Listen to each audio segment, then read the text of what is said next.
vzel zunaj. Ne, ta je... A ja, zdaj moram s tem. Aha. Ne, zaenkrat ga ne bom. Zaenkrat ne.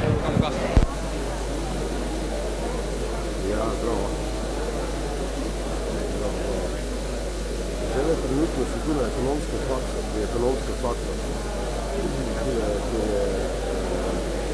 Tu veste malo od obramnega ministrstva naprej, tu je na faksu.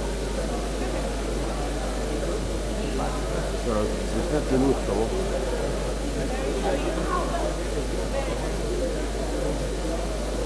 Okej. Ti verjetno loviš sam premijer, ne, pa gre. Zato rabo pa še nekaj za konference ne snemaš več, zaradi okej. Premijer ti pusti pa pod to. Živijo, zvok je, testiram. Kaj? Zvok je, testiram. Ja, je. A vi za njih snimate, ali?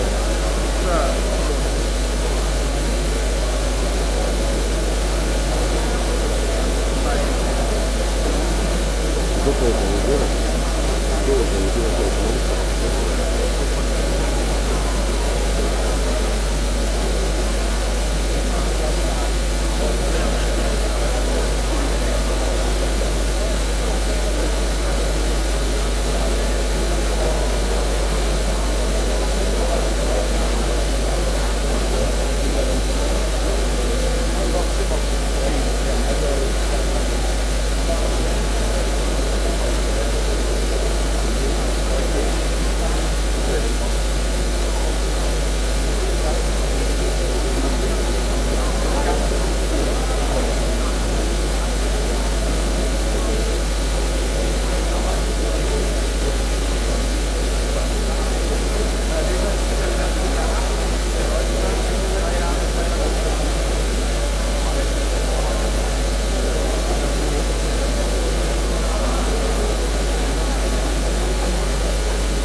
Prime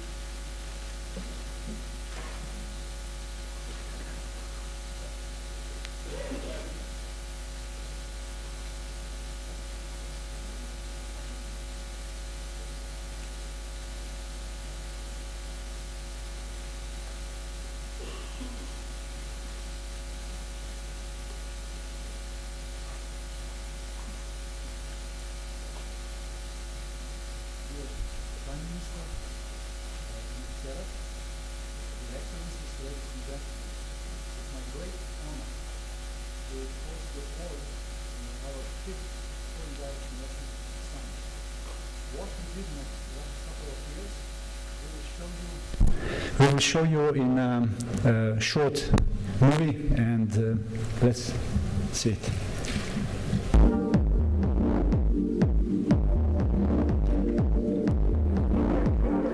Welcome to the FDI Slovenia 2014, a major international business event focusing on domestic and foreign direct investment and current development issues, measures for final stabilization of Slovenia's banking sector, deleveraging economy, and generating new quality growth in the current changing European and global economic environment.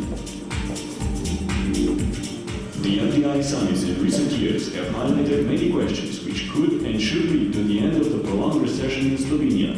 The main topics were connected to privatization, corporate governance, transparency, and others. It seems that the single clear message is that the main obstacle for growth and development is too much politics and a lack of action and credibility in every segment of the Slovenian economy. The program for FDI Summit Slovenia 2014 was built from the conclusions of 2013 Summit and the guidelines for decision makers. It's also linked to the implementation of the measures presented by the government and the developing economic situation throughout 2014. An important breakthrough for Slovenia is the end of political crisis and full functioning government.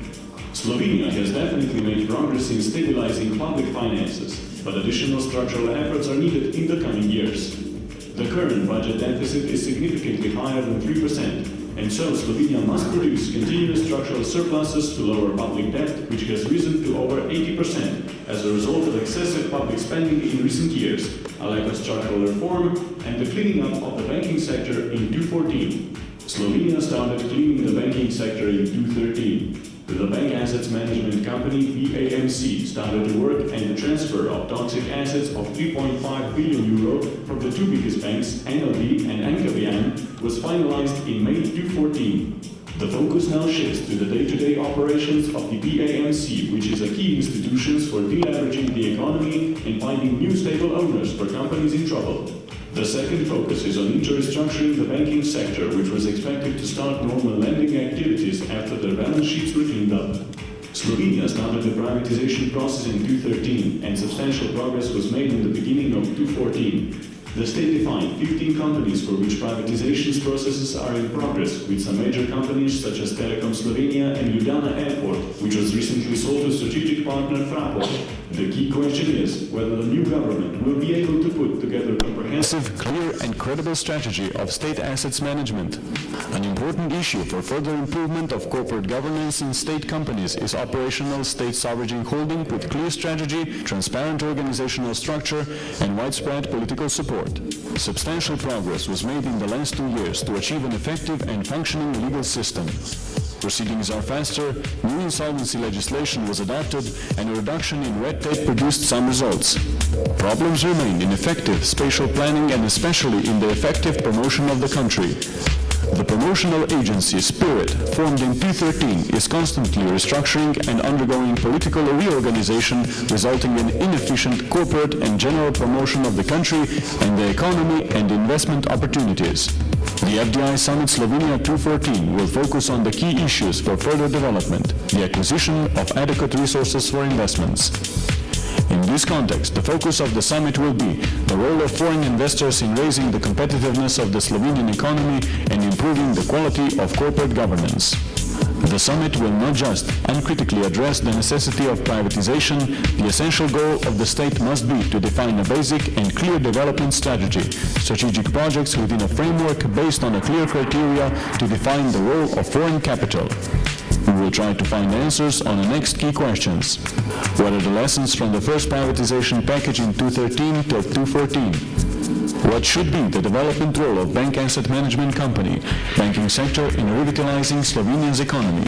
How could and should Slovenia integrate foreign capital into development and investment strategies? What are the crucial steps from a stable government to a stable, attractive, business-oriented Slovenia?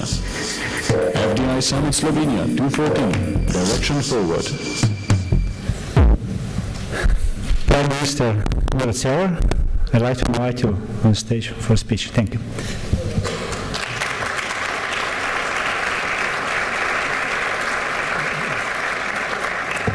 Hvala lepa.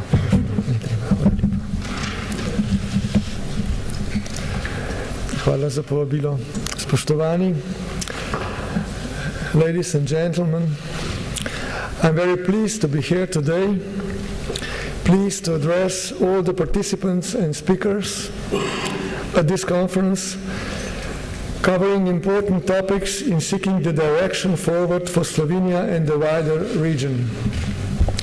The new Slovenian government has firmly committed itself to the strong promotion of internationalization and attracting foreign direct investment, FDI. The government recognizes foreign direct investment as one of the most important forms of international cooperation. With its strategic location for business opportunity in the Western Balkans, its traditional trade with Europe, technological readiness, infrastructure, and innovation-driven economy, and highly educated workforce, Slovenia is a great opportunity for investors. Slovenia remains among the EU member states with the lowest inward FDI stock as a share of GDP. The Global Competitiveness Report 2014 to 2015, published by the World Economic Forum, ranks Slovenia in 17th place out of 144 countries. Let me emphasize that our government is very much aware of the measures needed to attract high-quality foreign direct investments. But much work still needs to be done to put Slovenia on top of attractive locations for investments in this part of Europe.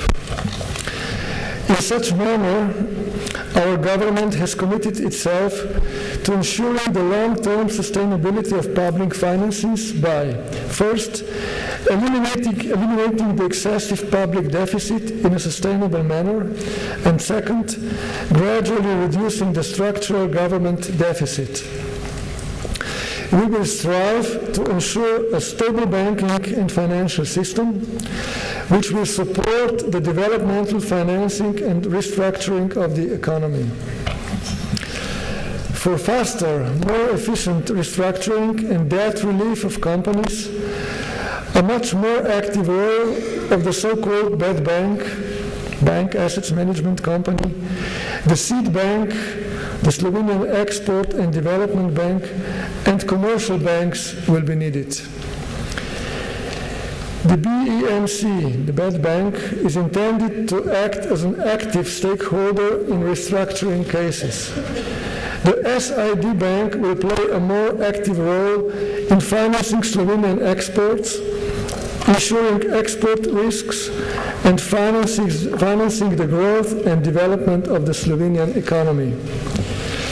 Thus, the seed bank, SID bank, should evolve into a development bank in its true meaning. We will ensure a more transparent and efficient control system and implement active control over the activities of the bad bank and financial supervisory institutions. We need significantly more efficient and transparent asset management, which will benefit the state budget and Slovenian citizens. Therefore, we have set as a key priority the adoption of the state assets management strategy for the first period of government. The strategy is a key document that will determine the long-term management and disposal of state assets. The strategy will not entail the mere classification of assets, but will have a top-down approach with the determination of economic sectors in connection to the smart specialization document. All future disposals of state assets will be determined by the strategy and the annual asset management plan. Furthermore, it is necessary to continue with the privatization process, whereby a clear strategy and classification of investments must be set. The government will pursue strategically considered privatization. Key infrastructure should remain state-owned, while proceeds from sales should be allocated to, first, reducing debt, second, restructuring companies with healthy core business and export markets, third, financing strategic development projects, and fourth, financing of the demographic fund to the extent provided by the applicable law. We believe that privatization can signal openness and transparency to potential foreign investment. Measures for the promotion of foreign direct investment have been prepared with a view to attracting those investors that follow a long-term development strategy, have a sustainable attitude, and act responsibly. The Slovenian qualities that are important to foreign investors include its technological readiness, infrastructure, innovation capabilities, highly educated workforce, and location close to European supply chains. Slovenia will particularly seek to attract greenfield investments. The largest proportion of aid FDI comes to Slovenia from EU member states and Switzerland, while Slovenian investors mostly invest in the former Yugoslav Republic.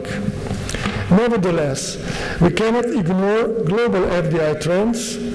Therefore, the Slovenian promotion of FDI should also focus on the BRIC countries, Brazil, Russia, India, and China, as well as on other so-called emerging markets, which have become important exporters of foreign direct investment in recent years. Without any doubt, to attract more foreign direct investment, encourage more business activities, increase our export competitiveness, and strengthen the economy, a stable political environment is utterly necessary. And as a president of the government, I will really do my best, with my team of course, to provide for this stable political environment.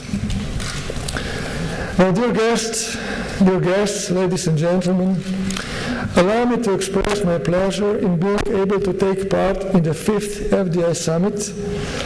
I sincerely hope that this event will achieve its objectives, that productive roundtable debates will develop guidelines and proposals for the direction forward, that you will find many new trading partners and investment opportunities, and most importantly, that next year's FDI Summit will recognize an even more attractive and business-friendly Slovenia. Thank you very much for your attention.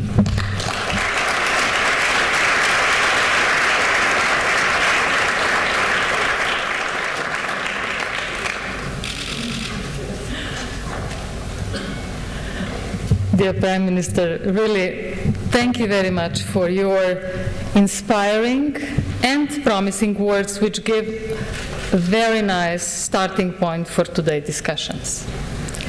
It's very evident from what Prime Minister said that the government is determined to foster economic growth by creating positive atmosphere for investment activities, foreign direct investments, and of course also for the privatization. However, as the execution is difficult, this summit was organized to offer the support to the government plans, add some of our suggestions, and try to find the best solutions, practices, methods to achieve our common goals. So thank you very much again, Mr. Prime Minister, and thank you also for staying with us a little bit more. Before I invite to the floor my distinguished members of the first roundtable, let me to share with you one story. Recently, I asked a respected business person from Prague what he misses most in Slovenia. And the response was fast and direct. Openness, he said, a little bit different from what you said, Mrs. Dean of the Faculty. And I didn't really understand what he means, so I asked him, what do you mean with that? And he gave me an example. Why the cities like Prague and Budapest are so big and so beautiful? Prague is really beautiful, I can assure you. Because they have always been competing with other cities, for example, with Vienna. They were always trying to be better. They have been open to ideas from individuals. For example, they even invited our best architect, Jožef Plečnik, to help build Praga. So these people could make a change, who could make them prosper. Openness, or even better, acceptance to new concepts is necessary for any type of organization, country as well, to truly thrive.